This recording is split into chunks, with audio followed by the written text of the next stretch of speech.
আসসালামু আলাইকুম রহমতুল্লাহ। আমার পিছনে দেখতে পাচ্ছেন একটা খেজুর গাছ। খেজুর গাছে খেজুর খুবই ছোট। তো দেখাই আপনাকে, এই যে এটা দেখে কি আপনার ছোটোবেলার কথা মনে পড়ে? আমি নিশ্চিত আপনার ছোটোবেলার কথা মনে পড়ে। কেননা দেখবেন ছোটোবেলায় আপনি যদি না করে থাকেন তাহলে দেখবেন আপনার যে ছোটো ছোটো আপনার আশেপাশে যে ছোটো ছোটো বাচ্চারা আছে তারা দেখবেন এই ছোটো ছোটো খেজুর, কাঁচা খেজুর এটা নিয়ে দেখাই আপনাকে। দাঁড়ান 1 মিনিট। এই সাদা অংশটা বিসি, এটা প্রচণ্ড পরিমাণ নরম। যদি আর একটু কাছে নিয়ে দেখাই, এই সাদা অংশটা প্রচণ্ড পরিমাণ নরম। এটা তাই খাওয়া হয়, একদম প্রচণ্ড পরিমাণ নরম। বলা যায় সে তাল শ্বাসের আঁশ যেরকম শক্ত হলে যেরকম হয় ঠিক সেরকমই হয়।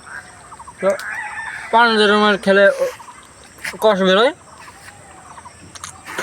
ঠিক সেরকম কষ বেরোয়। এক প্রকার বেশ আনন্দই লাগে, খুব ভালো লাগে খেতে। তো যদি আপনি খেয়ে থাকেন ছোটোবেলায় তাহলে অবশ্যই অবশ্যই কমেন্ট করে জানাবেন যে থেকে শৈশবে ঠিক এরকম কাঁচা খেজুরের বিচি খেয়ে পান খাওয়ার স্বাদ নিয়েছেন।